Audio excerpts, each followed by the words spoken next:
is here. Now, broadcasting from the underground command post, deep in the bowels of a hidden bunker, somewhere under the brick and steel of a nondescript building, we've once again made contact with our leader, Mark Levin.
Mark Levin here. Our number, 877-381-3811. Hello. 877-381-3811. Tons to cover. Only 3 hours to do it. Jim Jordan should be the next speaker. He was loyal to the previous speaker. And the previous speaker, he was loyal to because the previous speaker was doing the things that he promised to do. Jim Jordan is a conservative. He's been running the Judiciary Committee quite well. And I think he'd be very, very good. And I want to thank Hakeem Jeffries. I mean, this is the logic now that Matt Gaetz is using. Yeah, we'll have Jim Jordan. That's better than McCarthy because of me. No, pal. Every Democrat voted to vacate. You colluded with the Marxist party that's destroying our country. And the result is the chair was vacated. Couldn't have been done without Hakeem Jeffries, and you know it. That's why you were conspiring with the Democrats. The squad. The other Marxist reprobates. I don't take credit for that. Now, there's a lot of talk today, this evening. A whole lot. About Biden and these 20 miles of wall, and he says, I have to do it. I have to do this. Because they passed this as a matter of law. It's appropriated for. I can't say no. I want you to listen to this, and I'm going to tell you why exactly he's doing it, because nobody else will tell you. Cut one, go. I'll answer one question on the border wall. The border wall, the money was appropriated for the border wall. I tried to get them to reappropriate, to redirect that money. They didn't. They wouldn't. And in the meantime, there's nothing under the law other than they have to use the money for what it was appropriated. I can't stop that. Do you believe the border wall works? No. So I have to do this because Congress told me I had to do it. Why did he wait? I'll get to that in a minute. That's the key question that I'll answer. Jean-Pierre at the White House briefing today. What about these funds appropriated for the wall? Cut three, go. Why does his own Department of Homeland Security Secretary say in a public notice, quote, there is presently an acute and immediate need to construct physical barriers? Here's what I can say. I can speak to what the president was very clear in saying, and also what you all have been reporting about this construction. So the facts are this. This is not new. These funds were appropriated in fiscal year 2019 under Republican leadership, and DHS is required by law to use the funds for appropriated purpose. That's what we're seeing. This was announced back in June by the DHS. And so, look, we believe that there are better effective ways of moving forward to secure our border and security, our border security, and we have continuously asked for Congress to act, to provide our CBP, the law enforcement at the border, to give them the resources they need to do their jobs. All right, listen to me. This is very important. So they're saying two things at once, and they do make sense if you're Joe Biden. I don't believe in this border wall, he tells his base. I don't think a border wall works, he tells his base. But all of a sudden, the monies were appropriated, and he says, I can't just ignore this, I have to do this. Why did that light bulb go off, America? I'm going to tell you why. On this radio show that's heard by 14.5 million people nationwide during the course of the week, on Blaze TV, on Levin TV, and on my Fox programs, Life, Liberty, and Levin, this past weekend especially, I laid out that the first impeachment article against Joe Biden should be his failure to uphold Article 4, Section 1 of the United States Constitution. What is that? The full faith. Well, what am I talking about there? The President of the United States not only takes an oath, but he is compelled. He is compelled to comply with statutes that he may even disagree with. Supreme Court has said so on several important and numerous occasions. That the President of the United States might be the President of the United States, but if a law is passed and he doesn't like the law, he still must comply with the law unless he has some overriding substantive constitutional objection. There is no overriding substantive constitutional objection to the wall. It's a policy objection. I've said behind this microphone, I said on TV, I said to the House Judiciary Committee, not personally, but through these various public platforms. Article 1 in the impeachment of Joe Biden, you don't need any hearings on this issue.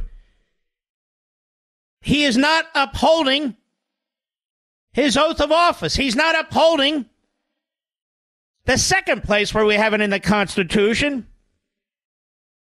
He is not upholding his requirement to ensure that the laws of the land are executed. He's ignoring these immigration laws.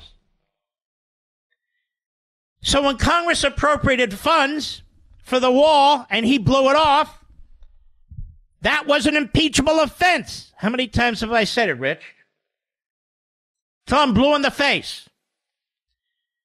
Now, apparently the Republicans on Capitol Hill don't hear me. But the lawyers in the White House apparently do.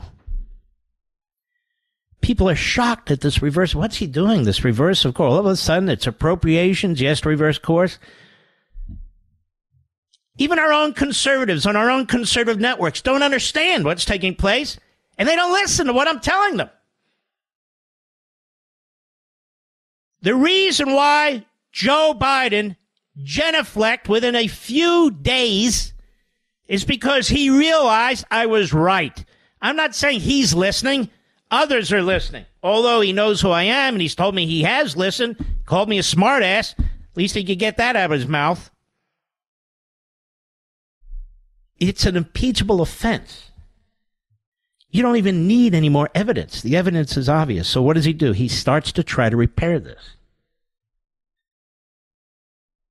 Well, they appropriated the funds. Okay. I have no choice. No.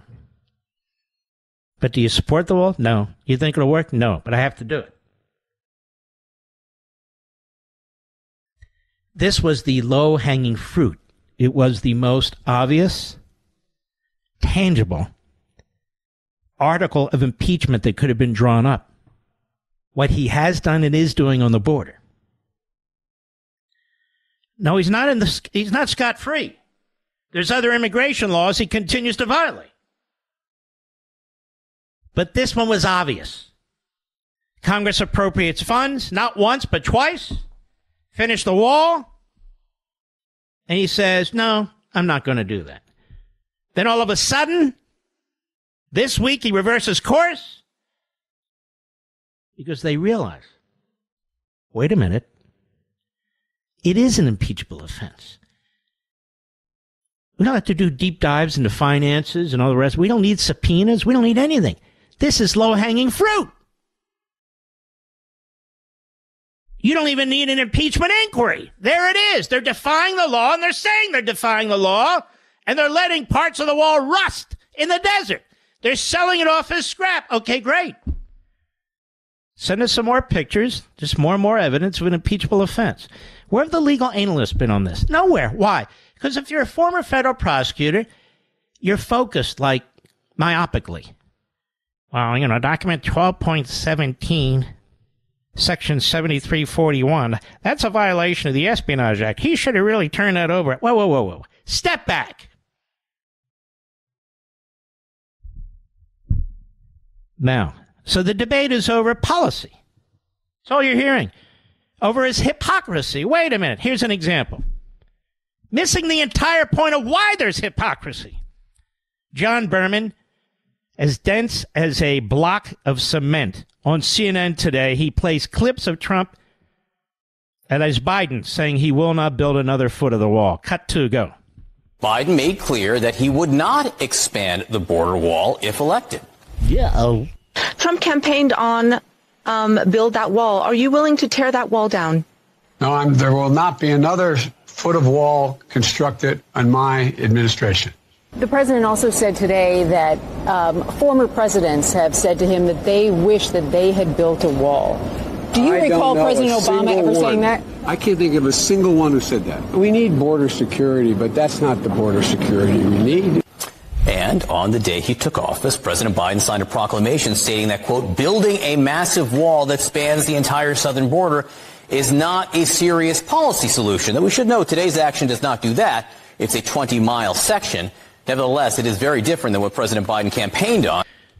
So he's not going to finish the wall. He's going to build a 20-mile section. They'll argue that's what's been appropriated. There's no more. And then he's now following the law. And so you're going to see this debate. He did it because he suddenly has seen the problems in the Democrat cities, the Democrat Party, mayors and governors, some of the pressure. And so he's finally buckled. It's not what happened. Joe Biden's about Joe Biden. Joe Biden's about power. That's why they're getting this message. Do you think it works? No. Do you want it? No. You have to do it? Yes. Why? Because they passed the damn appropriation. And it's been my point that Congress has passed the appropriation and other immigration laws, past and recent, and he has not complied with them. These are impeachable offenses. And one of his damn lawyers finally whispered in his ear, Joe, they have us on this one. They don't need an inquiry. They don't need subpoenas. They don't need depositions. It's all in the public record. Uh-oh. We better figure out how to fix that. Here's Jean-Pierre. Cut 3, go. Why does his own Department of Homeland Security Secretary say in a public notice, quote, there is presently... I meant 4, I'm sorry. As a candidate, President Biden didn't say there will not be another foot of wall constructed that except what was appropriated in 2019. He said there will not be another foot of wall constructed in my administration. So something changed. What? You want us to break the law? Is that what you want? You want us to not comply with the law? Let's stop right there. And I'm a huge fan of Peter Doocy. There it is. It's laid out right in front of you. You want us to break the law. Joe Biden was breaking the law. Joe Biden was violating the Constitution. Joe Biden has committed an impeachable offense because he's still not following the law, but they figure this will be enough. That's why they say their policy is not to finish the wall or even 20 miles of wall. But we have no choice. And so the next question, Peter and everybody else, should be, you did this because you were concerned about an impeachment article, aren't you? Folks, I want to tell the reporters out there, you don't have to fear me. You don't have to pretend I don't exist. I know most of you despise me, and I despise most of you. But sometimes the information I provide, if not all the time, is very useful. I'm telling you why they did this. And they're kind of telling you, but they don't use the I word. They're kind of telling you. He's breaking the law if he doesn't do this. He's been breaking the law. Go ahead. But you want us to not comply with the law. You want us to not be in administrations that follow the rule of law. You guys do this all the time. The student loan forgiveness program, you went to court to fight for that. If this is such a problem, building 20 miles of wall, why not just go to court? We went to Congress. The Congress appropriates the funding. Why not Congress fight them more? Congress appropriates Okay, so the let's stop here. He should be impeached for that. That is defying a Supreme Court ruling. He should be. But here he has a statute, a law, an appropriation. Not a ruling that they figure they can try and get around, and they shouldn't. But this is black and white. And they know it. And I know it. And I'm saying it over and over again. And the media would know it if they had enough integrity to listen to what I'm telling them. I'll be right back. Mark Levin.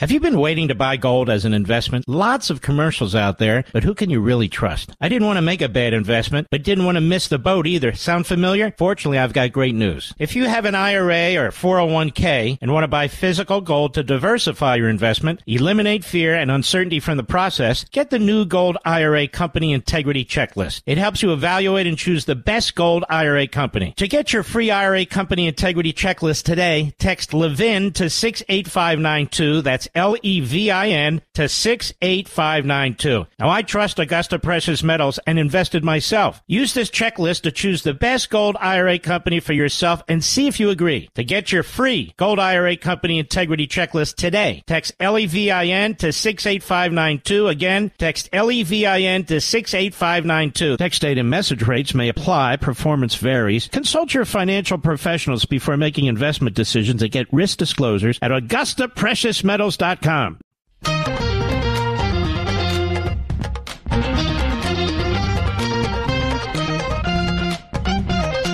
Listen to this report and I'll answer the question. Cut 5, go. What specific law will the administration be breaking if funds appropriated for the border wall are not used, especially because the funds go unused all the time? And why not let it go unused this time? Well, look, I'm not going to speak to the law. I would have to. But I will speak to the law. In this case, these funds were specifically allotted for a specific statutory purpose. The Biden administration goes back to Congress and says, look, we don't want to do this. Let's make the money available for other purposes. Congress says no. We're not talking about a fungible expense for something that, in general terms, you have a history here where they actually went back to Congress, tried to get the language changed. Congress says no. And he ignores it. In violation of the Constitution. He ignores it. And so that's why they moved quickly when a little birdie on TV was whispering impeachment.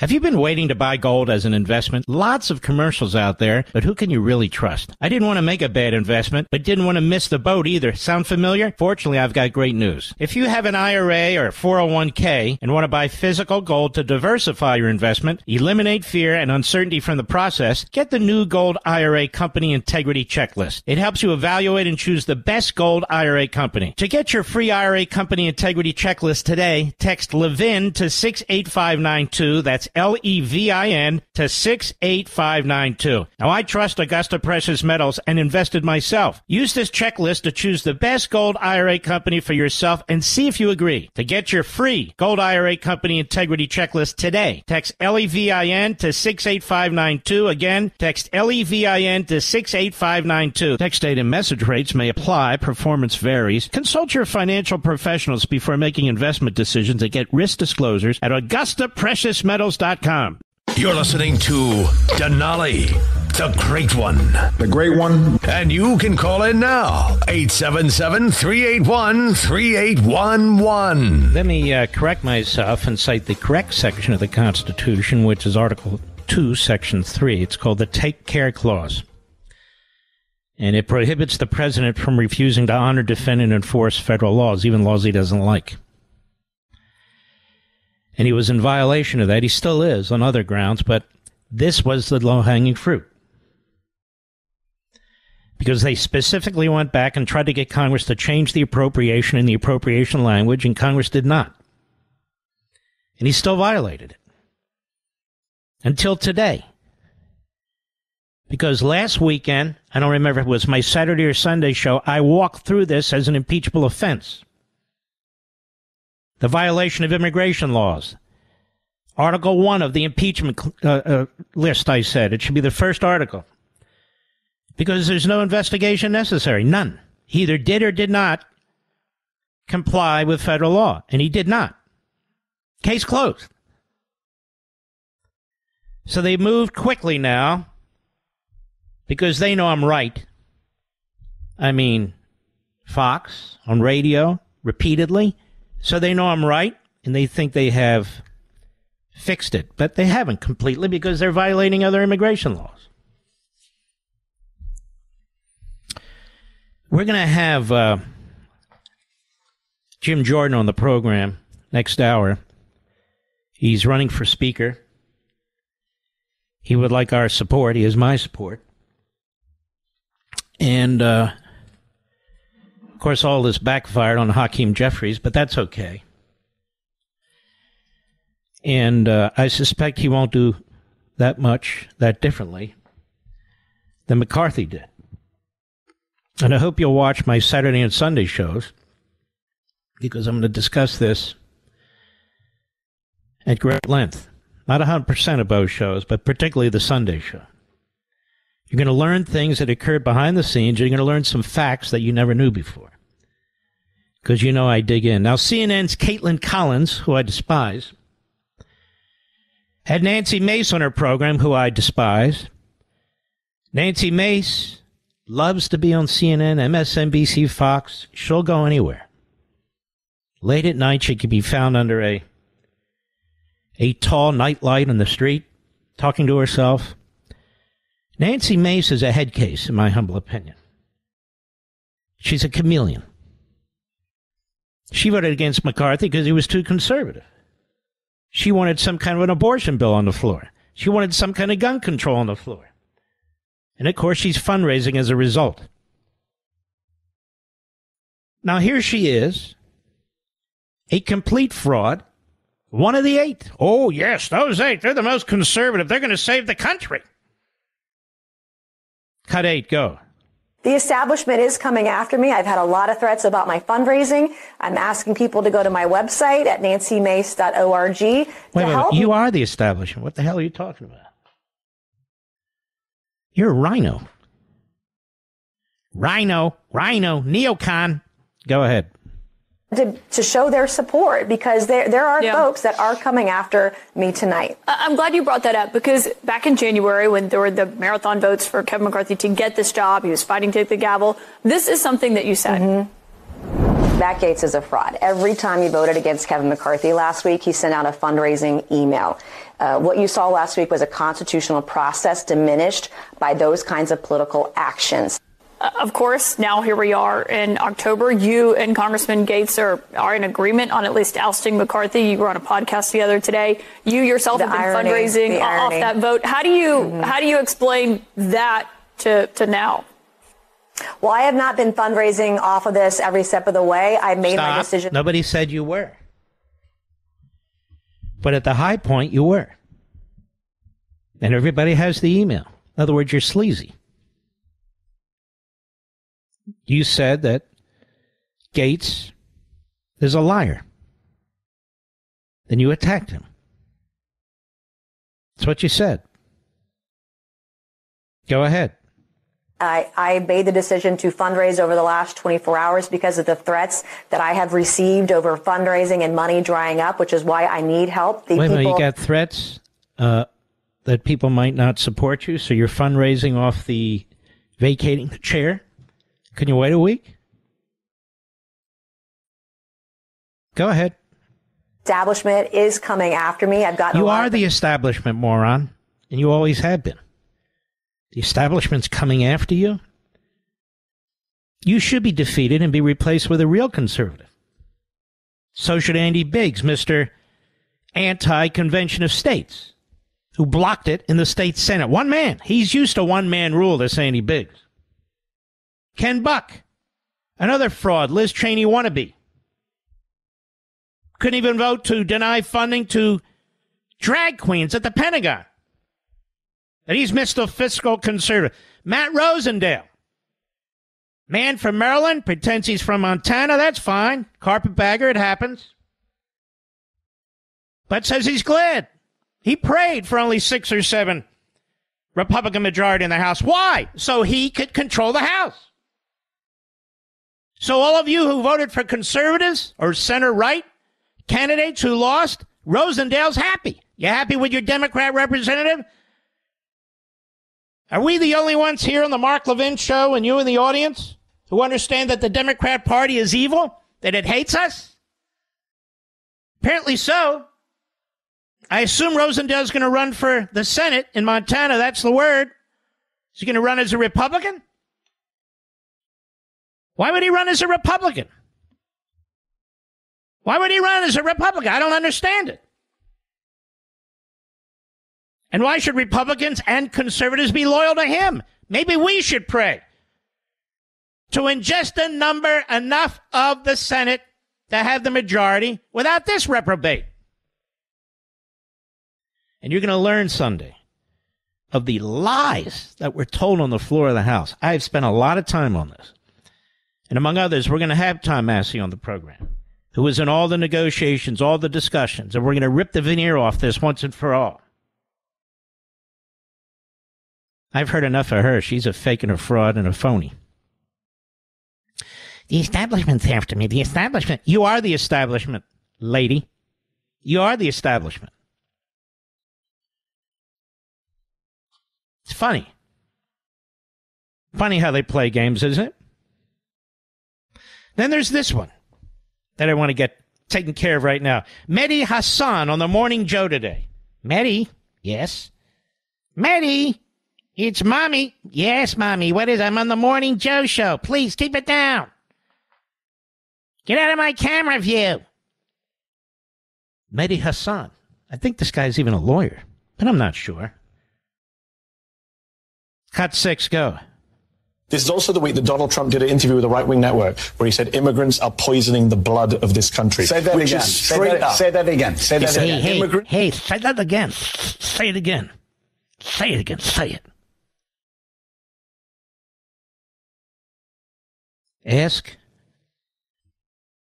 Ask the little girl, 11 years old, in a small town in the Midwest. 11 years old. That was raped repeatedly by illegal immigrants, Joe. You want me to say that again and again? That's the problem with open borders, Joe.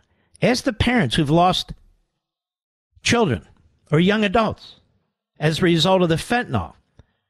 The materials given by the communist Chinese to the Mexican cartels are shipped over our border by the tons and have killed 100,000 Americans every damn year. Say it again. Say it again. What about all the women being raped and sold into sex trades and slavery? What about all the children missing and also raped? What about them, Joe? Say it again. Say it again. Mehdi Hassan, say it again. How much criticism have you heard about Biden? And the inhumanity that he's unleashed on the southern border on MSNBC by Mehdi Hassan or Joe Scarborough or any of the other nitwits and halfwits there. Say it again. Say it again. Go ahead. This is also the week that Donald Trump did an interview with a right-wing network where he said immigrants are poisoning the blood of this country. Say that which again. Is straight up. Say that again. Say that again. Immigrants, undocumented immigrants to this country, said on the National Pulse, are poisoning the blood of this country. Maddie, I'm not really good in history and most You're of it. You're not very good in English. You're not very good at anything. Go ahead.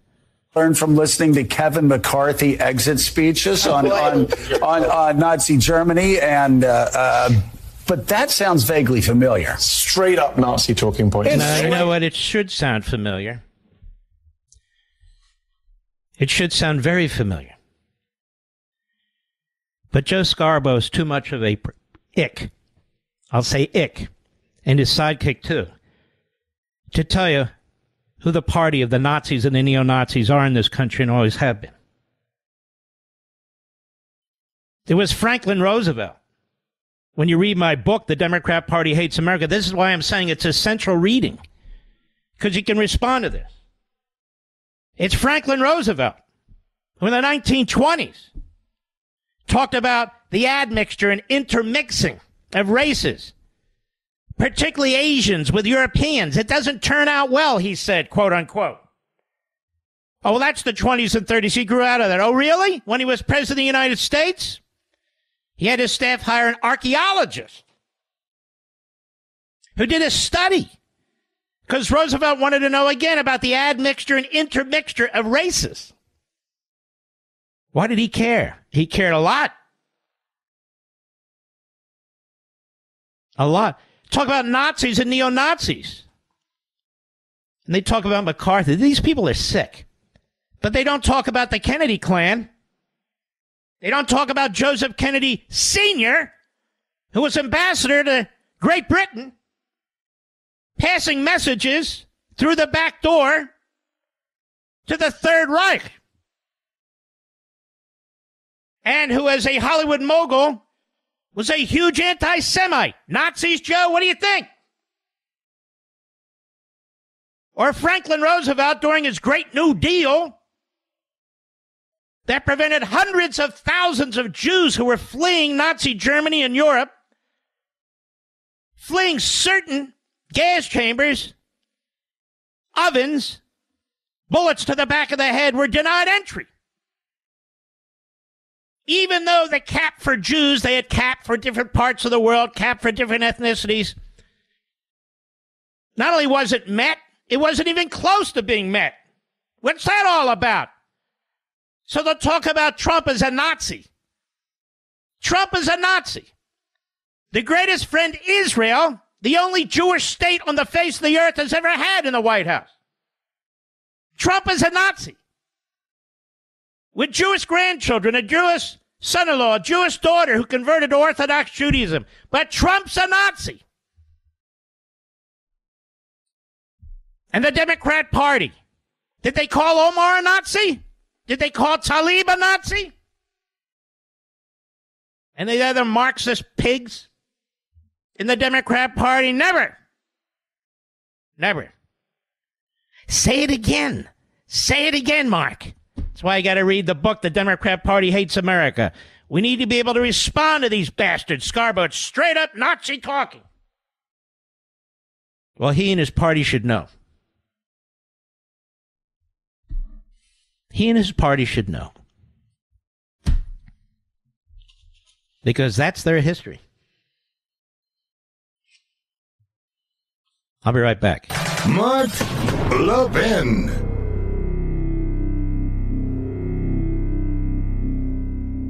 Have you been waiting to buy gold as an investment? Lots of commercials out there, but who can you really trust? I didn't want to make a bad investment, but didn't want to miss the boat either. Sound familiar? Fortunately, I've got great news. If you have an IRA or 401k and want to buy physical gold to diversify your investment, eliminate fear and uncertainty from the process, get the new Gold IRA Company Integrity Checklist. It helps you evaluate and choose the best gold IRA company. To get your free IRA Company Integrity Checklist today, text Levin to 68592. That's That's LEVIN to 68592. Now, I trust Augusta Precious Metals and invested myself. Use this checklist to choose the best gold IRA company for yourself and see if you agree. To get your free Gold IRA Company Integrity Checklist today, text LEVIN to 68592. Again, text LEVIN to 68592. Text date and message rates may apply. Performance varies. Consult your financial professionals before making investment decisions and get risk disclosures at AugustaPreciousMetals.com.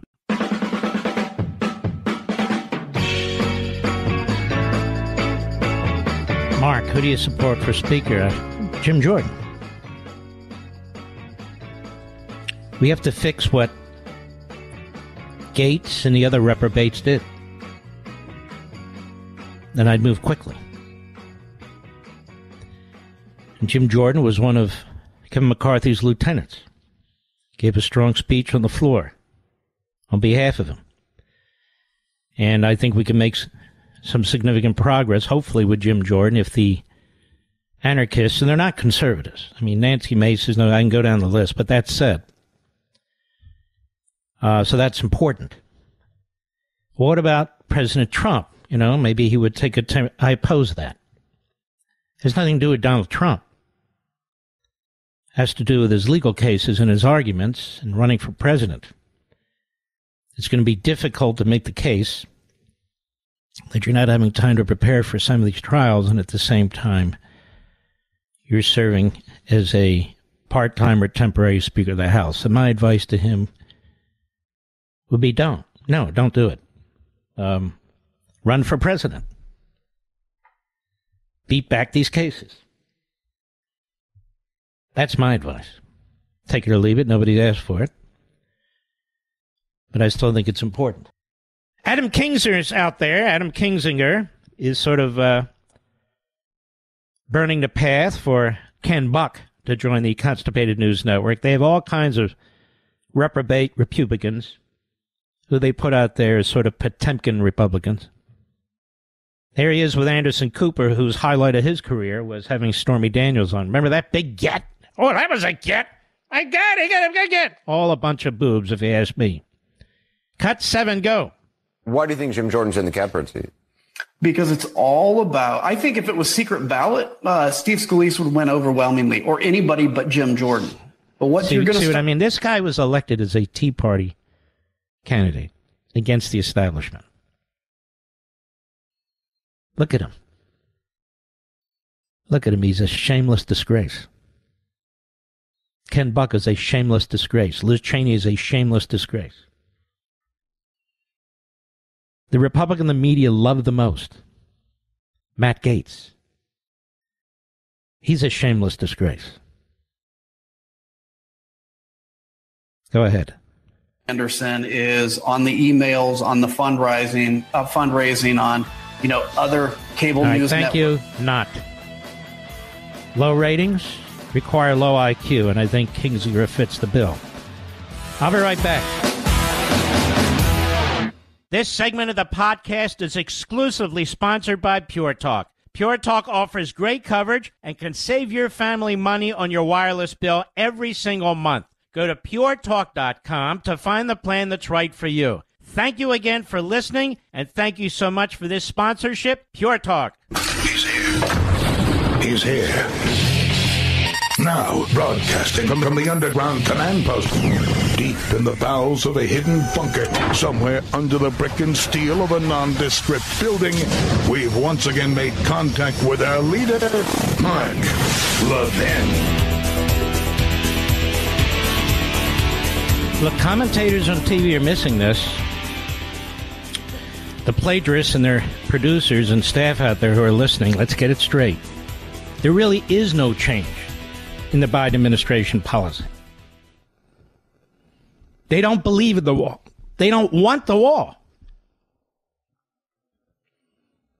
People are saying, well, why don't they just admit they were wrong? They're never going to admit they're wrong. They want that wall, they want that border open.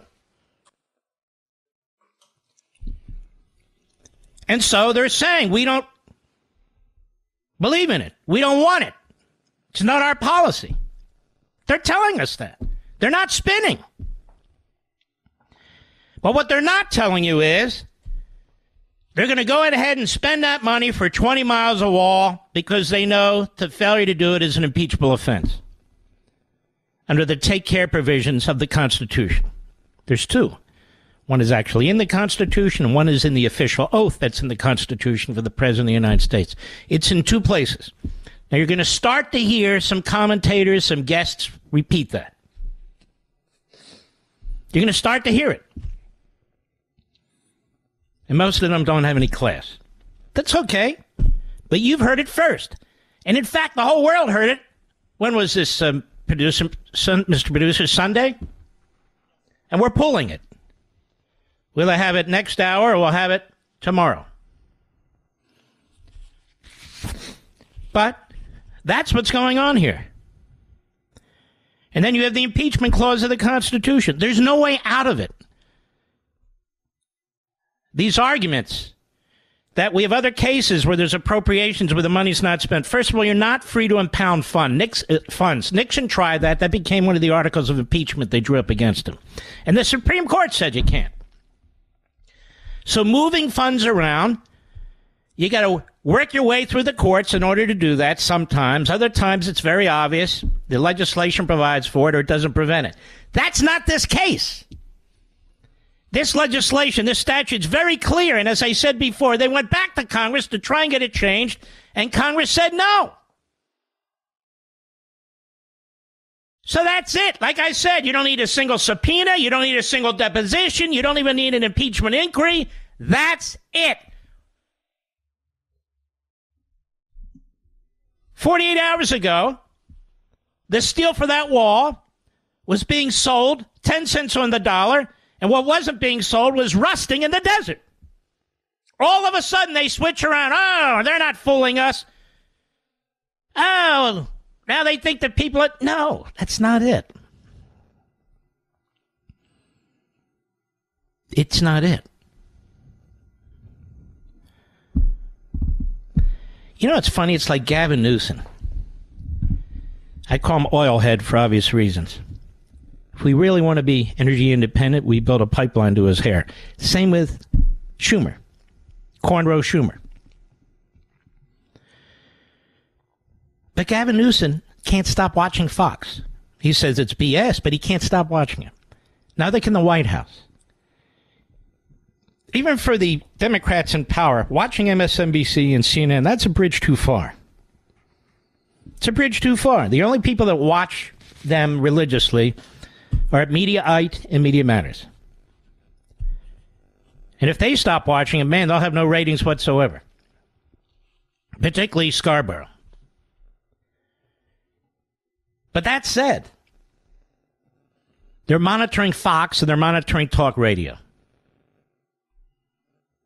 That's what they do. And I'm telling you, once we get the audio up for this, I will play it for you. And the student loan issue still is an impeachable offense. Yes, it is.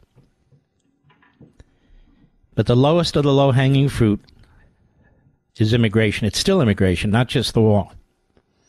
But they figured they could do this, and they really have not changed their policy. So when guests and hosts ask themselves relentlessly over and over again, why don't they just apologize and say, we're fixing this? Because they're not going to apologize because they like their policy, but they have to spend that money the way they are directed to spend that money. Because to fail to comply with that immigration law, that spending requirement, is an impeachable offense under the take care clause in his oath of office. Now you know more than everybody else on TV and radio. Everybody. They have it completely wrong. So there you have it. And this is huge. Really big. And unfortunately, I would have talked about it yesterday, but the gang of anarchists have distracted the whole nation, particularly the conservative movement. CBS's Catherine Herridge, and she's very good, on Twitter, on a video yesterday. I want you to listen to this. This is very important. Cut 12, go. The Republican-led House Ways and Means Committee has released hundreds of new documents from the Hunter Biden investigation, and I want to walk you through Exhibit 202 and 203. Exhibit 202 is an email from August of 2020. It was sent by prosecutor Leslie Wolf to senior FBI and IRS investigators who are drafting a search warrant. Wolf tells them to keep the scope narrow and limited to potential violations of foreign lobbying laws, or FARA, and to remove references to political figure one. So who is political figure one? Well, that's explained in Exhibit 203. It's heavily redacted. Stop. But this is... Who is political figure one? That's heavily redacted. And that the assistant U.S. attorney said, take political figure one out of your referral. Who is political figure number one? Go ahead. Political figure one as former Vice President Joe Biden. There you go. Political figure one. So here's an act of obstruction by the Department of Injustice, controlled by the Biden regime, and their mob boss, Meritless Garland, an assistant U.S. attorney who says, take Joe Biden out of there. And then heavily redacted, so the House committee responsible for looking into this particular aspect, the Ways and Means Committee, won't be able to figure it out. But they did figure it out. Go ahead. IRS whistleblowers have alleged that they were blocked from following evidence that may have led to President Biden. Now stop there. So why isn't there a special counsel? The IRS senior investigative personnel, an assistant U.S. attorney.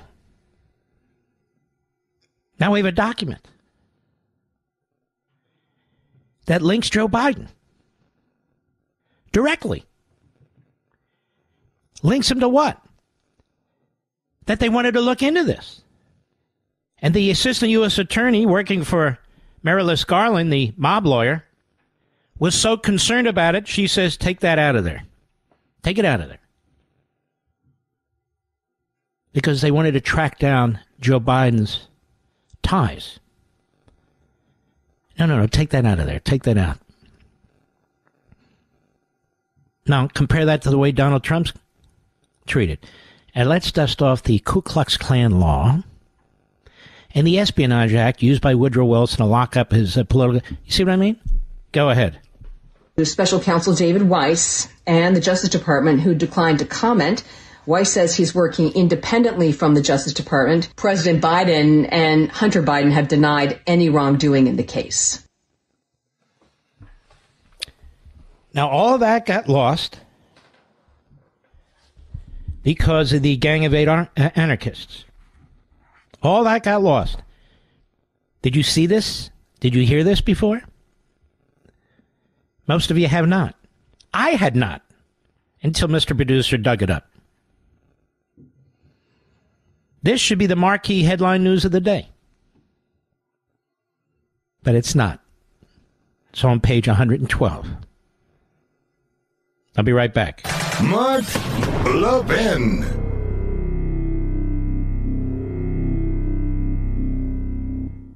Now, you know what company's looking out for you when they actually upgrade your service and don't charge you for it? This is great news, and for new and current Pure Talk customers. Pure Talk just added data to every plan and is including a mobile hotspot with each one, with no price increase whatsoever. Now, if you've considered Pure Talk before but haven't pulled the trigger, take a look again. Just $20 a month for unlimited talk text and now 50% more 5G data plus mobile hotspot. Just $20 a month, folks. This is why I love Pure Talk, that also happens to be veteran-owned and only hires the best customer service team right here in America. Most families are saving almost $1,000 a year while enjoying the most dependable 5G network in America. Dial pound 250 and say Mark Levin to make the switch to Pure Talk. and you'll save an additional 50% off your first month. Again, dial pound 250, say Mark Levin, and make the switch to my cell phone company, Pure Talk, today.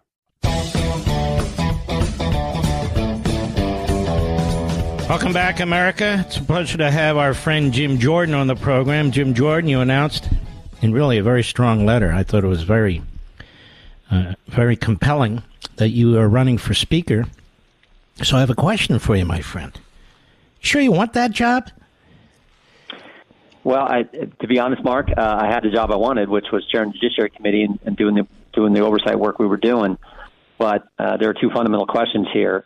Question number one is who can unite the conference and bring our team together so that we can stop where the left wants to take the country. And then, frankly, who can go tell the American people what we're doing and why it's important.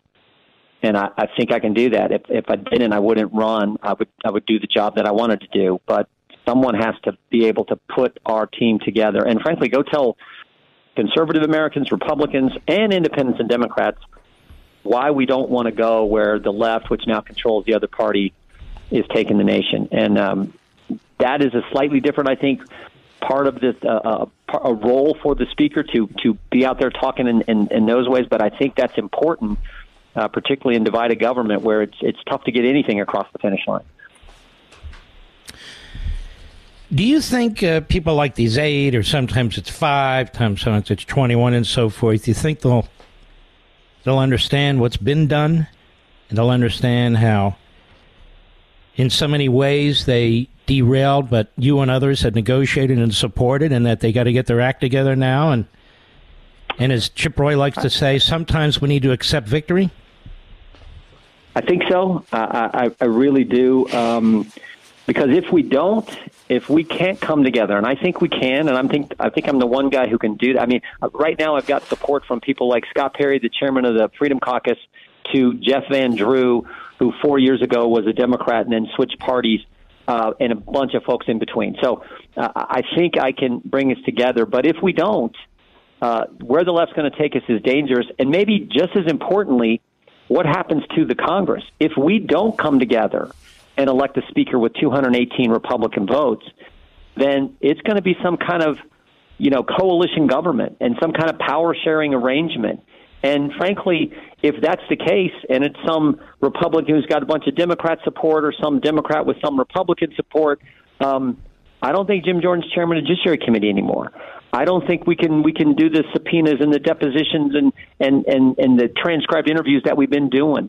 The work we've been doing, where the Washington Post had a story just earlier this week that said the, quote, disinformation industry is scaling back because of the efforts of Republicans coming after what they were doing, how they were censoring America. I don't think we can do those things. So the alternative is, if we can't work together and focus on getting things done in a common sense way, I think it's really bad where we go. Now, there are other candidates who've announced, since you issued your letter, Steve Scalise being among them. You know what you're doing. Your surrogates know what they're doing. Is it looking pretty good, or is it too early to tell? No, I think it's looking good. I really do. Like I say, we got chairmen who are for me. We got people and good conservative Republicans in the middle of our conference who are great people who are supporting me. We got Scott Fitzgerald, from Wisconsin, who was ran the assembly up there. We got all kinds of folks who are supporting us. So I feel really good about the momentum we have. The people who are making phone calls for us. I feel really good about that. And does it help when somebody like me, or does it hurt up there, endorses you for this, or it's irrelevant? It's just important for the audience to know. Of course it helps. I mean, you're one of the biggest voices and respected conservative, and in your legal background and your legal mind, of course it helps. So that is tremendous, and all those things help because, again, we're not only trying to unify the conference, but trying to unify the conservatives, because there's a little bit of split, a little bit of a fissure out there with conservatives, and I don't think that should be the case. And I feel like I can help bring that together, as well as the Republican members of the conference. Mm-hmm. And this vote is taken Tuesday afternoon, evening, morning, or what? That's next week. We got a candidate forum on Monday. The vote will be Tuesday. But I want to be clear. I don't think we can't go to the floor and have what we had in January. We got to have a candidate who can get 218. I think we got to have 218 members, Republican members, who understand the strategy on how we're going to deal with the end of the appropriations, this short-term funding bill we have that runs through November 17th. We got to have agreement on all that before we go to the floor. And I've been talking about what I think needs to be done on that. I do think we need to pass this bipartisan bill that's called the No Shutdown Act. Take this shutdown politics and these shutdown scenarios and the crisis, take that all off the table and say, you know what? If we don't get our work done, then I like what Senator Langford said. He said, if you don't get your classwork done in school, you stay after school and you do it. That's what we should do here. If we're not going to get our work done, then the government stays funded at flat levels. You flatline fund it, but you stay here round the clock, 7 days, and do your work. That's what the American people have to do. Why shouldn't the United States Congress function under the same rule? It's a good common sense measure, but we should send that over there. It's a Senate bill, but we should pass it in the House. If I'm Speaker, we'll work on passing that and getting it over there and go take the case to the American people. Politics is a game of persuasion. You got to be willing to go tell the American people what you're doing, why it matters, and how it helps them. And we should do that. And then we should focus on the border. Everyone knows, Democrats, independents, Republicans all know how bad the border situation is. For goodness sakes, Eric Adams is in Latin America as we speak, trying to deal with some of this because the president won't. So let's focus on those kind of things. That's how you win in this political game that we're in.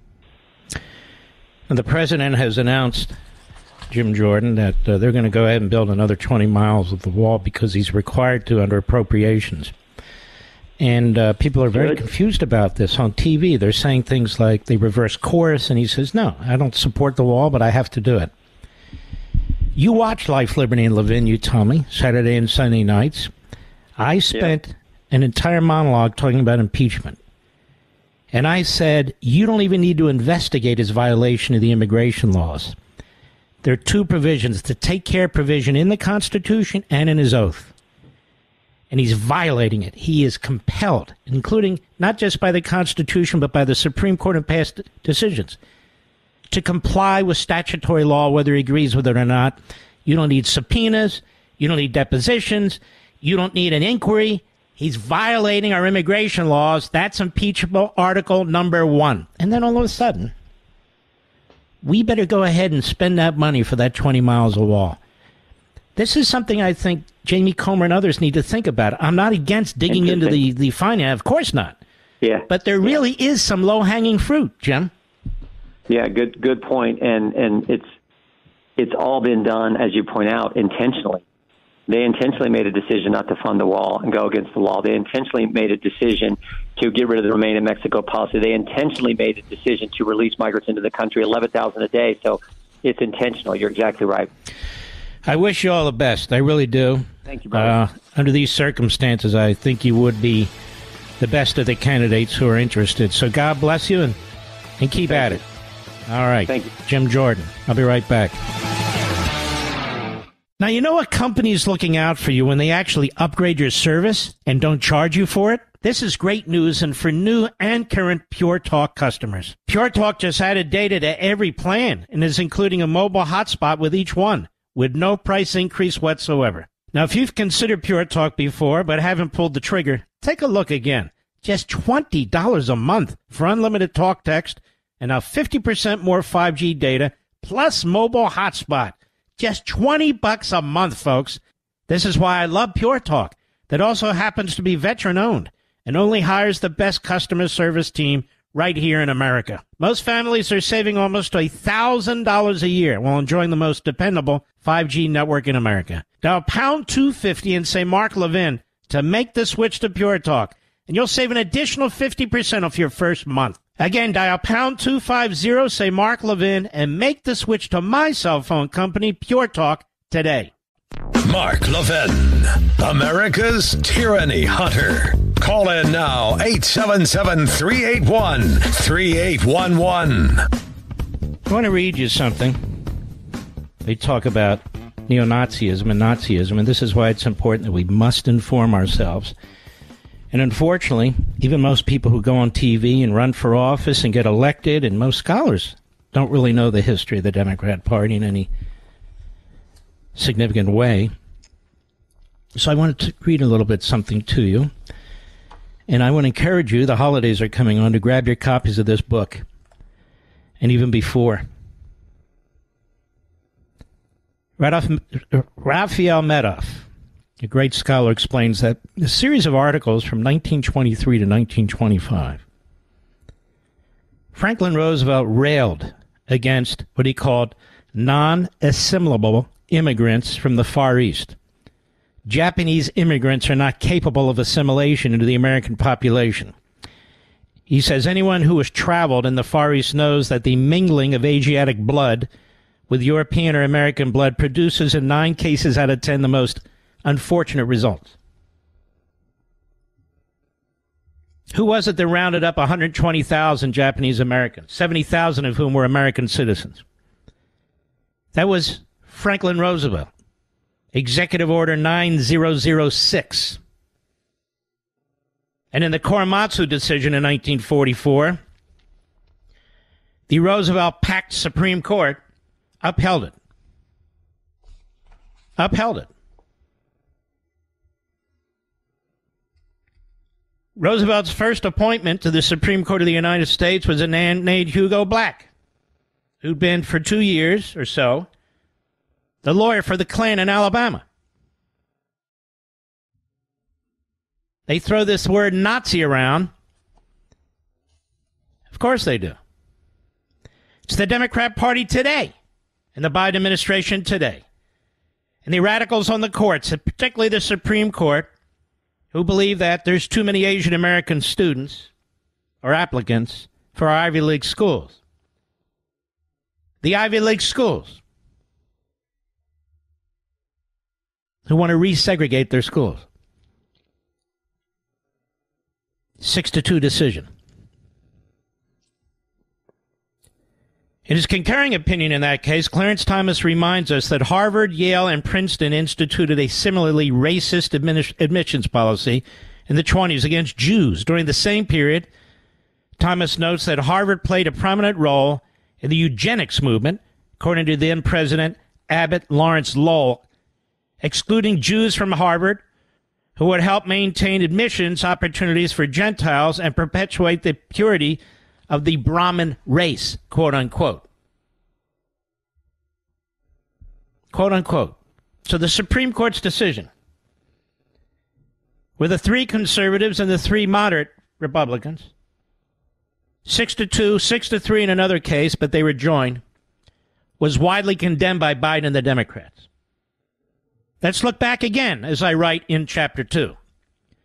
When Roosevelt's civil rights record toward blacks is scrutinized, it is not, as generally described by historians and professors, supportive of the New Deal and Roosevelt's socialist economic policies. In fact, it is deeply troubling. For example, Roosevelt established the Federal Housing Administration in 1934. It was the first big New Deal program. Its ostensible purpose was to ensure mortgages, thereby promoting home ownership. But it furthered racial segregation by specifically denying insurance in and around black neighborhoods. This is your New Deal, leftists. Incredibly, quote, the FHA was subsidizing builders who were mass-producing entire subdivisions for whites, with the requirement that none of the homes be sold to African Americans. The term redlining comes from the development by the New Deal, by the federal government, of maps of every metropolitan area in the country.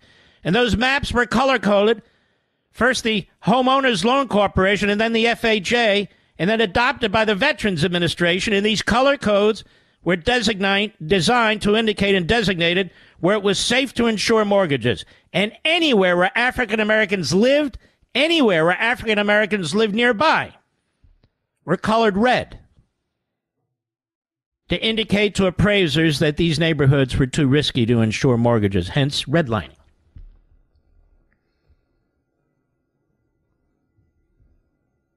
Roosevelt infamously and unceremoniously slighted the great black Olympian Jesse Owens. White athletes who had competed in the 1936 Berlin Olympics were later invited to meet the president at the White House, Owens, the superstar of those Olympics in Berlin, was not. Owens complained that he was insulted. Asked if he was snubbed by Hitler at the Olympics, whom he had not met. Owens replied, Hitler didn't snub me. It was FDR who snubbed me. He said the president didn't even send me a telegram. Owens campaigned for Roosevelt's Republican opponent, Alf Landon, when he returned from Europe. Even when the issue was the horror of lynching. You won't hear this on the Joe Scarborough Show, because he's a putz. Roosevelt refused to support federal anti-lynching legislation. In 1940, black heavyweight boxing champion Joe Louis endorsed Roosevelt's Republican opponent, Wendell Willkie, explaining, quote, if Mr. Willkie is elected, he has promised in writing to put over the anti-lynching bill. Roosevelt has been in office for 8 years and done nothing. Roosevelt feared he would lose Democrat Party support, especially in the South, and would not gain an unprecedented third term if he backed the anti-lynching bill. So it died, never to be successfully resurrected during the rest of his presidency. In that same year, Roosevelt refused to reintegrate the armed forces, which Roosevelt had resegregated. The fact is that Roosevelt didn't lift a finger for the black community. Author Bruce Bartlett notes that Roosevelt never used his political capital to do anything meaningful to help blacks. He never spoke to the NAACP or gave a single speech devoted to black concerns, and even banned black reporters from White House press conferences. Have you heard any of this anywhere, Mr. Bidus? Raphael Medoff goes further, explaining that Roosevelt's personal prejudice appeared to influence his decision-making as well. He explained that Roosevelt enlisted government resources to advance his ideas on racial engineering. 1942, he commissioned 3 prominent anthropologists to study, quote, problems arising out of racial admixtures, unquote. A senior White House aide instructed them, the president wishes to be advised what will happen when various kinds of European, Scandinavian, Germanic, French, Belgium, North Italian, etc., are mixed with the South American-based stock. I'm quoting this. Roosevelt also wanted to know, is the South Italian stock, say Sicilian, as good as the North Italian stock, say Milan? If given equal social and economic opportunity? If 10,000 Italians were to be offered settlement facilities, what proportion of the 10,000 should be Northern Italians and what Southern Italians? Even given all that was on Roosevelt's plate in 1942, he was focused on this. What of Roosevelt's relationship with the Jewish community, which is often believed to have been admirable? He had some prominent Jews advising him as president, Secretary of Treasury as an example, including in his cabinet, but his more complete record respecting Jews has been censored in significant ways, or worse, embellished, even today in books and documentary films. In his March 1930, I'll pass this, it's too long about his inaugural speech. But I'll move to this. Roosevelt's purposeful inaction during the Holocaust to assist Jews being slaughtered by the millions was contemptible and unconscionable. Medoff explains, quote, here's the president who was regarded as a humanitarian, who portrayed himself as the champion of the little man, who had the power to save many Jews from the Holocaust, but who, to quote Fowler Harper, the Solicitor General for the Interior Department in the 1940s, would, quote, not lift a finger to help them. This is his own Solicitor General of the Interior. He said his was the administration that kept the immigration quotas 90% underfilled. 90%. Meaning it could have saved 190,000 Jews under the existing quotas without changing any of the immigration laws. His was the administration that sent planes to bomb German oil factories less than 5 miles from the gas chambers of Auschwitz, but refused to instruct them to drop bombs on the gas chambers or the railway lines, even after receiving maps and detailed information about what was happening in that camp. His was the administration that refused to pressure the British to open the gates of Palestine so Jews could find refuge there. And what about his State Department? At State, where the decisions about immigration and refugee issues were made, Roosevelt nearly always backed the bigots. who blocked the migration of Jewish refugees into the United States from Germany and the rest of Europe during the height of the Holocaust. In fact, the U.S. immigration quota from Germany was filled for the first time in 1939 and almost filled in 1940. In all other years of Nazi rule, 1933 to 45, the quota was not filled, not even close. And the person directly in charge of the visa process at state was Samuel Breckinridge Long, whom Roosevelt met and became good friends with when both served in the Woodrow Wilson administration. Long became a major donor to Roosevelt's presidential campaign in 1932 and was previously rewarded with an ambassadorship to Italy. Long's dispatches to Washington from Rome praised the fascist Mussolini regime for its, quote, well-paved streets, dapper black-shirted stormtroopers, and punctual trains. And in his private diary, Long, quote, described Hitler's Mein Kampf as an eloquent in opposition to Jewry and Jews as exponents of communism and chaos. One of Roosevelt's buddies, who he put at the State Department. Long regularly briefed Roosevelt on his efforts to suppress Jewish immigration below the level allowed by existing law. In one diary entry from October 1940, Long mentioned meeting with FDR to discuss, quote, the whole subject of immigration, visas, safety of the United States, procedures to be followed, and I found that he was 100% in accord with my ideas, meaning his anti-Semitism. Not until 1944, when Congress got wind of Long's doings and began to publicly raise concerns, was Long finally demoted and ultimately left the State Department. Throughout his life, Roosevelt made blatantly bigoted private remarks about Jews.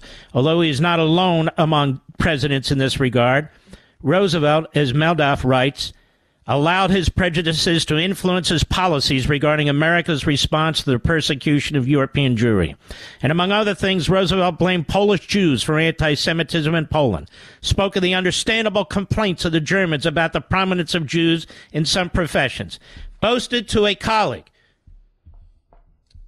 sorry, my eyesight's poor, that we know we have no Jewish blood in our veins, helped bring about a quota on Jewish students admitted to Harvard, and recommended that Jews be, quote, spread out thin around the world so they would not dominate any particular economy or culture. What do you think, Joe Scarborough? Sounds like a Nazi, doesn't he, America? And there's a hell of a lot more. This is how you respond to the Democrats and the media. The Democrat Party hates America. I want to strongly encourage you to grab your copy. It's very, very important that when these pukes, these shameless, classless, low IQ media types project the Democrat Party history onto a Republican or the Republicans, or the Democrat Party history onto the country, that you know, and you tell the person sitting to either side of you, when you're watching this on TV or listening to it on the radio, you say, that's not true. Let me tell you the facts. That's how tens of millions of us get our country back. I'll be right back. Mark Levin.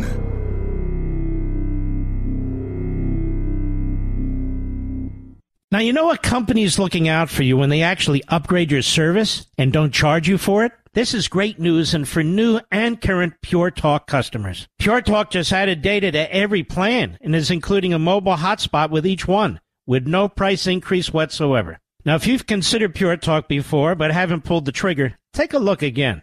Just $20 a month for unlimited talk, text, and now 50% more 5G data, plus mobile hotspot. Just $20 a month, folks.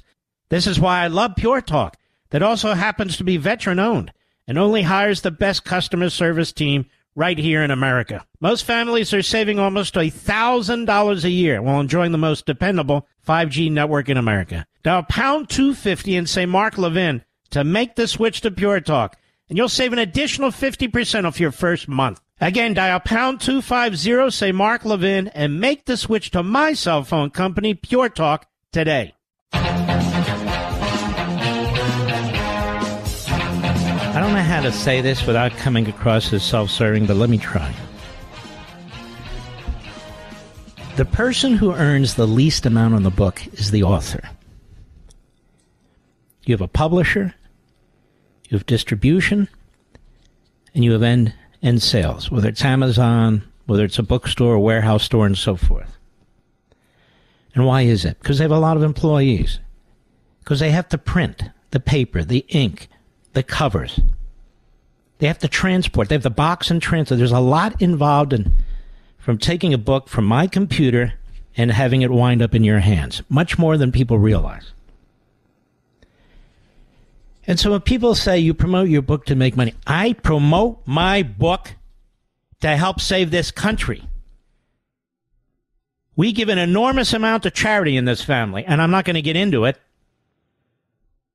But there's a lot easier ways to make a lot more money than this. But I try to use every platform I have to make the case for this country. Whatever the price, whatever the cost, in terms of personal family time. And I'm telling you from the bottom of my heart that the more people who read this book, you don't have to buy a bunch of them, buy one and hand it to somebody. The more we get the word out, the real history. And so we stop playing defense when we're under attack. When we explain to our fellow citizens, many of whom are Democrats, who's destroying their country, their livelihood, their community, why they're doing it, that they've always been doing it, that they don't stand for the little guy, they stand on the little guy, that they're the racists and the bigots, and yes, their history is filled with neo-Nazis. We cannot allow them to project their own rotten, stinking, cancerous history on the rest of the country. They're responsible for it. And the Joe Scarboroughs of the world and the other slime balls that he brings on, propagandists for the Democrat Party that hates this country and hates you. They're the grifters. They're the ones who have one job, desperate to earn money. I could retire today. I encourage you strongly. Think about this. Think about this. I tell you all the time, ideas absolutely have consequences. And your voices are crucial. And don't let them lie to you anymore about race, about bigotry, about capitalism and equality. Don't let them lie to you anymore. I'll be right back.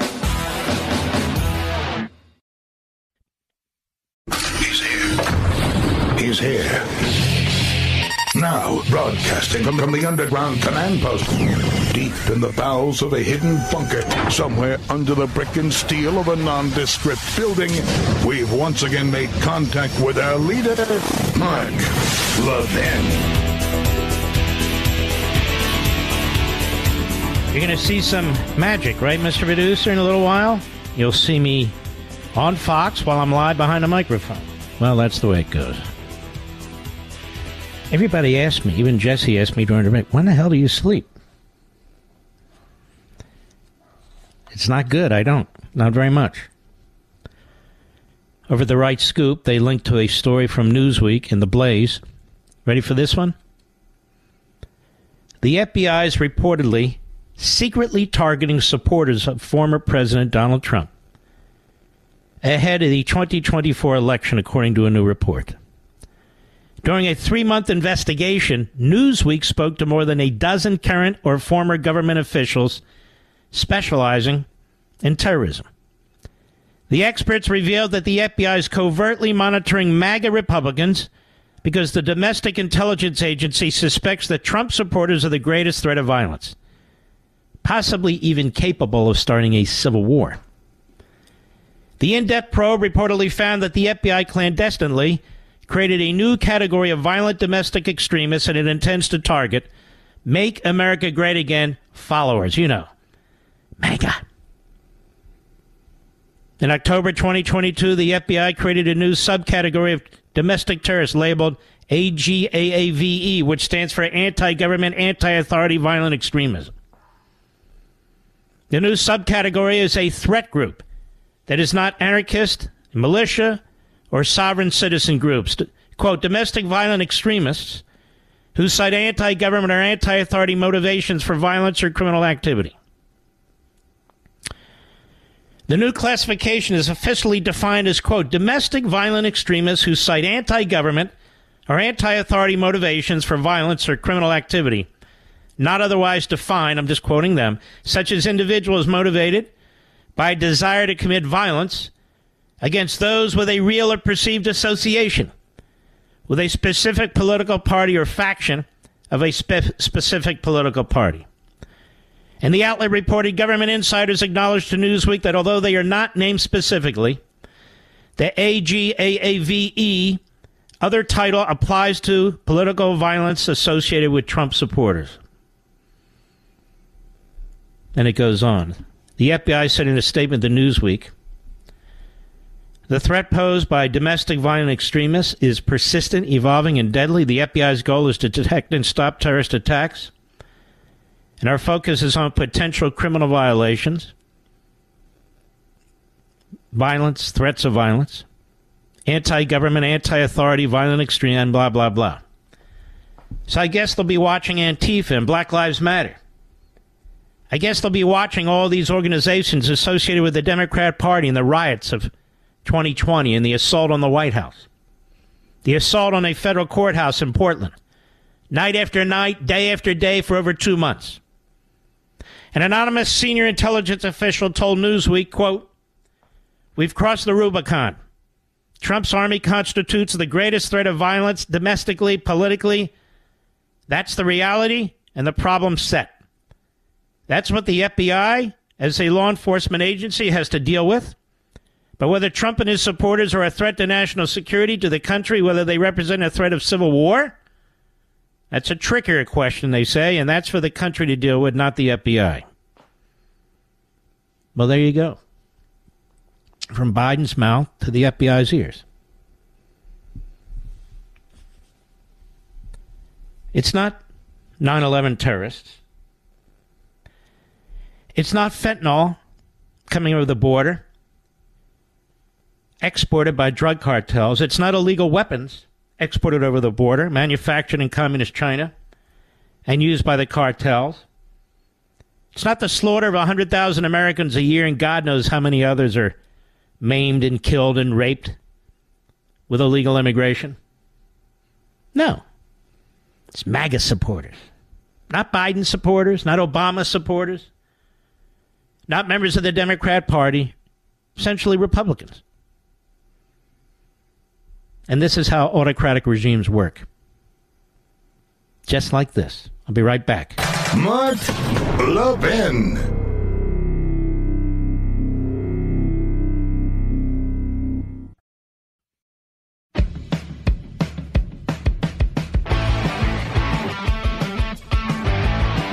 Welcome back, America. You know, there were two important filings today.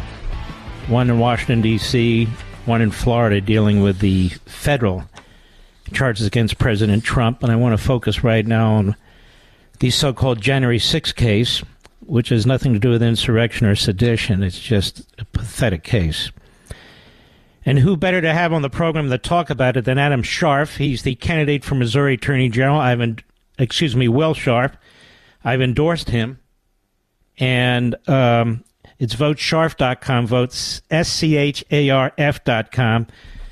Will, welcome back to the program. You wrote some very important, I think, legal analysis, related to the Trump lawyers' filings in Washington, D.C. Do you want to explain those, please? Sure. And first of all, Mark, it's always great to join you. I appreciate you having me on. As you said today in Washington, D.C., in federal court there, President Trump, his lawyers filed a pleading that could result in the dismissal of the entire case against him. I think it should result in the dismissal of the entire case against him.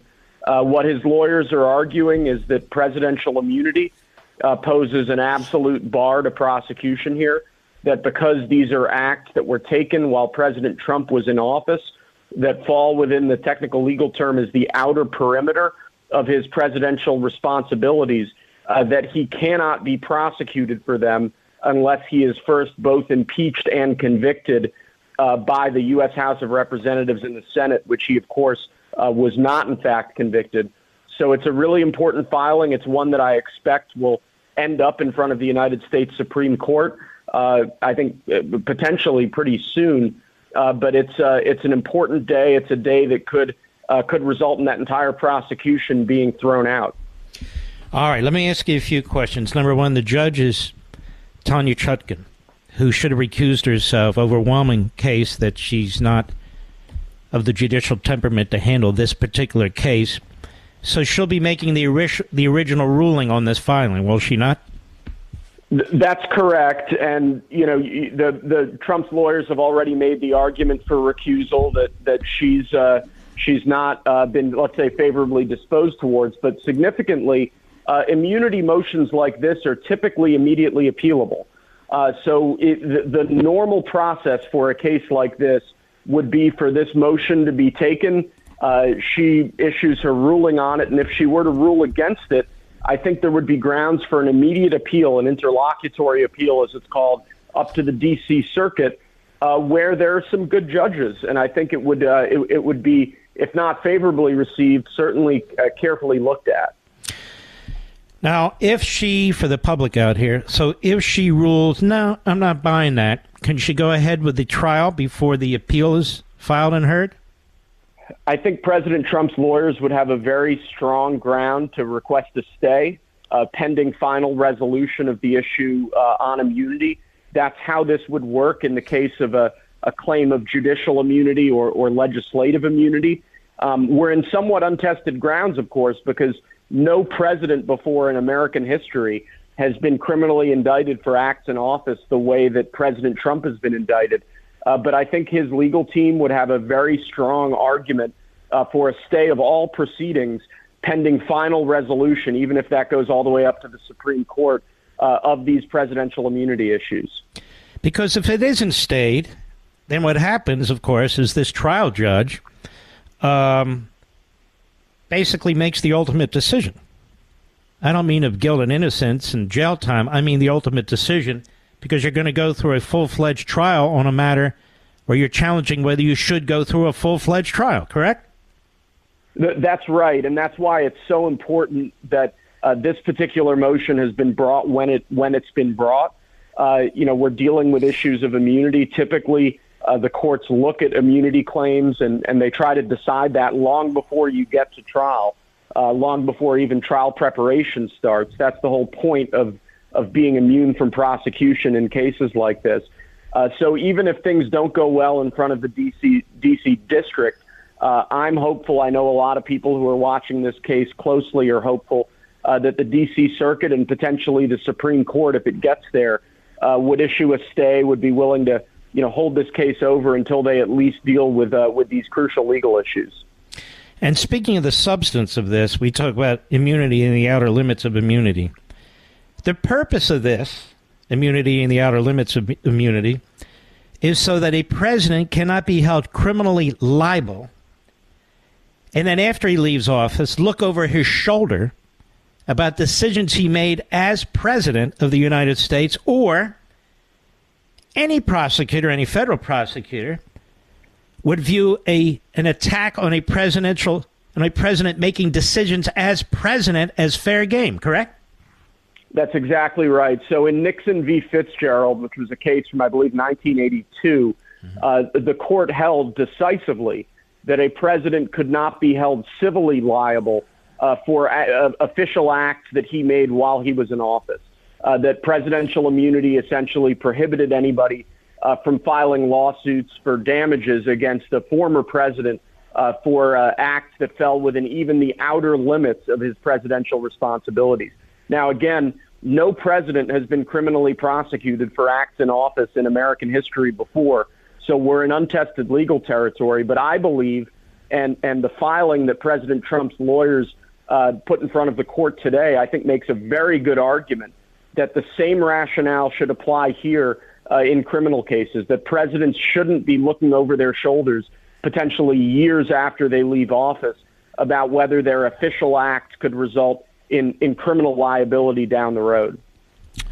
Let's go to Florida, They filed there and they said, well, we can't do this trial date. They haven't given us half the classified information they have. They haven't built or presented a skiff with us that we can use that's convenient for us to use. And a number of other things that the government's playing loose and fast with to make it extremely difficult to even prepare for trial. What do you think of that argument? Mark, I'm a former federal prosecutor. I did violent crime work in the Eastern District of Missouri in St. Louis, where we have a lot of violent crime. I mean, I've seen pretty open and shut carjacking and bank robbery cases drag on for years. The idea that this case, with already millions of pages of discovery, terabytes and terabytes of video data and other data, including classified information and other sensitive information, the idea that this trial was ever going to be ready for presentation to a jury on the timeline initially set, to me, that was always farcical. What President Trump's motion today lays out, I think in great detail, is that DOJ has not turned over all the evidence they would need to present a fair defense for President Trump. Until they do, the case is obviously not ripe for trial. But even if everything had been turned over, the sheer volume of evidence involved in this case requires a much more deliberative process and a later trial date. I think they've asked for a trial date in late November 2024. I think that's eminently reasonable. I think even if they'd asked for much more time than that, it would be eminently reasonable. And fortunately, there you're in front of Judge Eileen Cannon, who's been a straight shooter so far. The liberal media says she's, some far-right conservative. She's not. She's just a fair, even-minded judge. And I think that I don't want to make predictions, but I think that motion is well taken, and I think they have a strong argument for delaying that trial until at least November of 2024, as they've requested. And what about in Georgia? Former Attorney General Meese filed his own affidavit on behalf of one of the defendants, Joe Clark, the former Department of Justice official, who gave advice as a Department of Justice official regarding the Georgia election, and gave advice to the President of the United States, among others. And Attorney General Meese, like others, but he's got some heft. He says, this isn't a county or state case. A county or state can seize jurisdiction over federal officials who are making decisions as federal officials that affect a federal election. And so this matter must be presented in federal court. What do you think of that argument? Well, first of all, I think the presidential immunity argument made in D.C., in federal court in D.C. today, equally applies to the Georgia case against President Trump. That if these were acts taken within the outer perimeter of the president's responsibilities as president, he should, in my view, be absolutely immune from prosecution. Notably, though, we're talking about a state versus federal issue here. We're talking about core principles of separation of powers of our constitutional system. I think the argument made in D.C. applies even more so to the Georgia prosecution against President Trump and the others he's been indicted with there. I expect that President Trump's lawyers will be making similar arguments in Georgia. But at the very least, we are talking about core federalism issues here, core constitutional issues. And I think that needs to underlie really all public conversation in these cases. Do we want any DA in the country to be able to insert themselves into national political processes in this way? Do we want, let's say in the case of Joe Biden, do we want him making presidential decisions thinking that, let's say a rural DA in Missouri could prosecute him after the fact for those decisions if we think he got it wrong? We're going to hold Will Scharf over after the bottom of the hour. I want to pursue this further for you, ladies and gentlemen. He's running for Attorney General of Missouri. I've endorsed him. He'd be a fantastic Attorney General. Vote Scharf, SCHARF.com. I'll be right back. Mark Levin, the thunder on the right. Call in now, 877-381-3811. We're here with Will Scharf. Good man, really superb. Superb lawyer.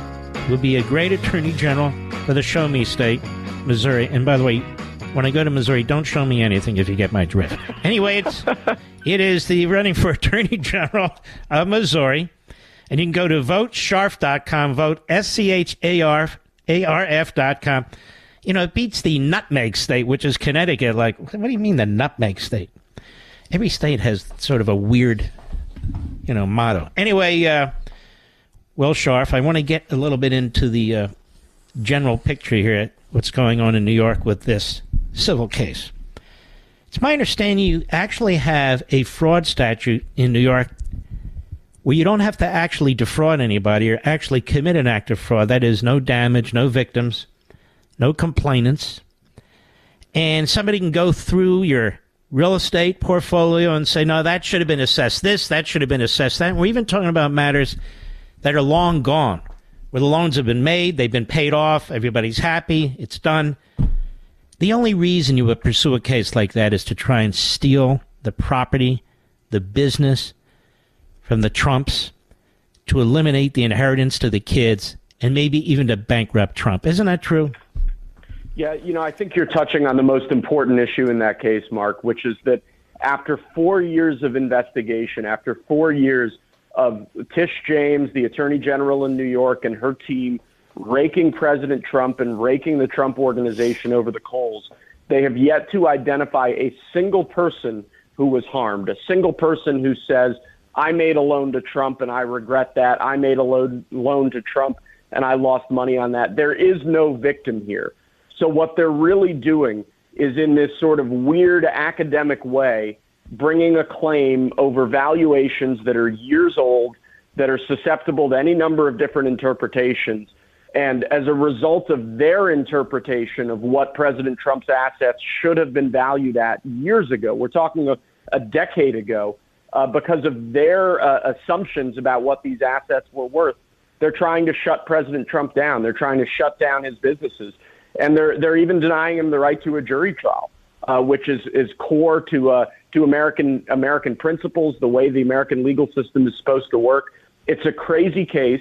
Tish James came into office. She ran on the platform that she was going to get Trump, and that's what she's been pursuing every day for 4 years. But I think it's just so important to note that there is no victim here. There is no identified victim. And in light of that, it's just tough to see the rationale other than politics for pursuing this case this aggressively and pursuing this case in the way that they've pursued it. I wonder if there's a constitutional issue here, because you're going to hold somebody liable. You're going to set up a kind of management of his assets, and under the law, as I understand it, the Attorney General herself would control the assets. You're going to prevent them from doing any business in New York State. You're going to pull all their certificates, prevent them from getting licenses, and then you're going to fine them $250 million. It seems to me that to be able to use a statute like this, which, by the way, my understanding is it's almost never used, that there's got to be some constitutional defense, no? Sure. So, Mark, as you know, I mean, you're a more experienced lawyer than I am. There are two basic kinds of claims in American courts: legal claims, which are claims for damages, and then equitable claims, which seek relief from courts. That would be injunctions, things that aren't sort of damages related, but you're requesting the court to intervene in a particular situation in a particular way. Now, legal claims, if they had brought a claim for damages against President Trump for $250 million, that would be subject, in most cases, to a right to a jury trial. Tish James and her team have claimed from the start that what they're actually seeking is equitable relief only, that they're seeking disgorgement of unjust profits or money that President Trump shouldn't have had. And that's how they've made this claim not susceptible to claims for a jury trial. And that's why they're arguing essentially that this judge Engoron has sort of absolute control over the case. But I believe, and a lot of other legal commentators believe, that what they're actually doing is disguising legal claims as equitable claims in order to prevent this from appearing even in front of a New York jury, that's how weak they believe their case is against President Trump, that they're not even willing to let it go in front of what you would think would be a pretty hostile jury in New York in terms of for President Trump. But this is a very, very strange case. Its proceedings have obviously been very, very strange so far. The appellate division of the New York courts has already smacked down this trial judge at least once as this case has progressed. And I expect that there are going to be numerous grounds for appeal of every decision along the way as we go forward. And for most of these cases, unfortunately, you have to wait for an appeal or force an interlocutory appeal. And so they try and get their, their scarlet letter carved into his forehead. So on the way to appeal, people could say, oh, there, he's a fraudster on properties. Oh, there, he's a convicted felon on January 6th. Oh, there, look at that. He violated the Espionage Act. Isn't that the game that's going on here? You know, Mark, President Trump has said consistently that all of these legal proceedings against him are really about election interference. That what the D.C. prosecution, the Florida prosecution, the state prosecutions in New York and Georgia, and now this Tish James civil action against him, what this is really all about is an effort to prevent him from running for president because they're just so terrified of him taking office again. And I think there's a lot of truth to that. I think there's a lot of evidence that supports that theory of the case, that there is no reason for these cases to be brought on the timeline that they've been brought on and in the way that they've been brought unless there's a bigger picture. And I believe that that bigger picture is election interference, is making sure that President Trump's efforts to take back the White House are handicapped by his having to, as we've seen in the last couple of days, just sit in court defending himself against, in some cases, outrageous allegations. And, everyone sees it. Everyone knows it. And yet it's celebrated by the media. It's celebrated by the Democrat Party. It's obviously being executed by Democrat district attorneys, and it's being executed by a Democrat-appointed phony special counsel. So this is really a cabal, and this is taking place. It is election interference like we've never seen in American history. We don't even have any criminal trials yet. We don't have any convictions yet. That's where they're headed.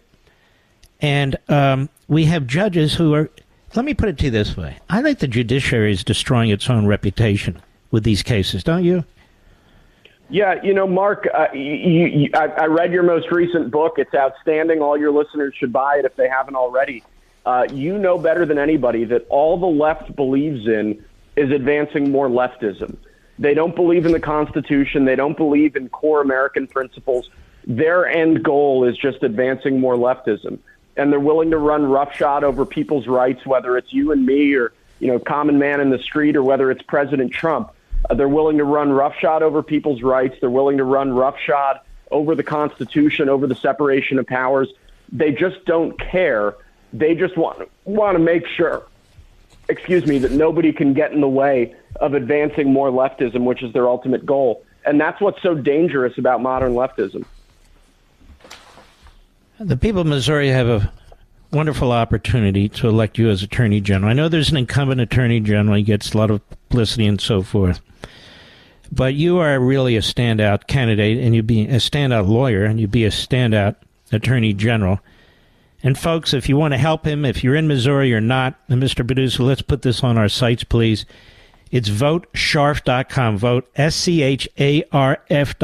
You can hear how intelligent he is, what a great lawyer he is, how he breaks things down in plain English simply so everybody can understand. And I just wish you all the best, Will. You take care of yourself. I appreciate it, Mark. Thanks so much for having me on, and thanks for everything that you do, just telling truth to the people of America and fighting back against the mainstream narratives that are ultimately going to get us all killed. So thank you. Yeah, amen. God bless you, brother. Take care of yourself. That's a really good guy, really good candidate. I wonder if Matt Rosendale will be praying for his defeat, Mr. Producer. Before we take the break, I want to play a clip for you from Hillary Rotten Clinton at Georgetown University today. Because you might be shocked. She and I may have something in common. Cut 13, go. People from all walks of life are mounting a massive resistance to autocracy, to the oppression of women and girls, to irresponsible big tech companies whose platforms are absolutely rife with misogyny and sexism and viral attacks on women in the public sphere. You know what's amazing about this? At first I thought she was talking about her husband. The good old days when Bill Clinton was raiding the intern pool. Remember all that? Misogyny, sexism, viral attacks on women, physical attacks on women. She's very upset about that, and she's married to Bill Clinton. Isn't that kind of a hoot? And then, of course, the Democrat Party won't even define a woman. Hillary has no problem with that. The Democrat Party's all for destroying women's sports. Oh, yes, transgendering men, quote unquote. Destroying swim teams across the country and on and on and on. Yes, Hillary Clinton won't speak out against that, not in the least. Why? Because she's a liar. And she is a hemorrhoid on the body politic. I'll be right back. Mark Levin.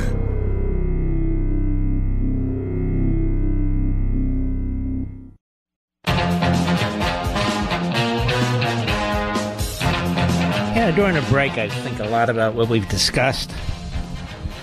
And now I go back to the first hour. Reading about Franklin Roosevelt, the FHA, and the redlining to prevent blacks from getting subsidies or support from developers that were given to white homeowners under the New Deal and the Democrats. The Democrats created redlining in the New Deal, the FHA. But here's the other point. And now the Democrat-run cities are reinstituting redlining by allowing their crime in the streets. And so small businesses and large franchisees are leaving, making it much more difficult for people in the inner city, particularly black people, to get access to medicines, toiletries, basics, fast food, and so forth and so on. Because the Democrats, it's open season on these businesses. And you have to be nuts to keep businesses in communities like this run by the Democrats who will not prosecute these people. And so the other people who are law-abiding and live in these areas and stuck and can't get the hell out, they're suffering, and they're going to suffer more. Maybe that new program they're going to put on at ESPN with Kendi X, maybe they'll talk about that. No, they won't. They won't. You see, that's not white racism. That's anarchy. In many ways, it's black-on-black crime. And you know what's interesting? The vast majority of blacks in these communities have no voice. They're not heard. Black athletes are heard. Black activists are heard. Black actors are heard. But you have people in these communities who are stuck in lousy schools, who are stuck in crime-ridden neighborhoods, who are now going to find it incredibly inconvenient to get basics because of the Democrat Party re-redlining of these communities. And who speaks for them? Don't tell me ESPN and LeBron James. Don't tell me Kaepernick. Don't tell me Oprah Winfrey. They get out of these communities as fast as they can, and they don't turn back. Oh, they'll talk. They'll talk. But these communities are crumbling. They're crumbling. And it's a damn shame. And for many, crime is the only way out. That's all they know. That's all they see. And because the businesses have to leave to survive, and the people who own them have to leave to physically survive, it's harder and harder to keep kids out of crime. It's a cycle. Law and order works. School choice works. Capitalism works. If you destroy all three or prevent them from functioning. You have poverty, you have crime, and you have Democrats. Democrat parties that run these cities into the ground don't give a damn about the people. I'm very hopeful that you'll go to Amazon.com, that you'll go to a retail store other than Barnes & Noble and get your copies of The Democrat Party Hates America. And we salute all you heroes out there. We thank you. I am blessed by the most fantastic, loyal, intelligent audience of any audience, and that's you. I'll see you tomorrow. God bless.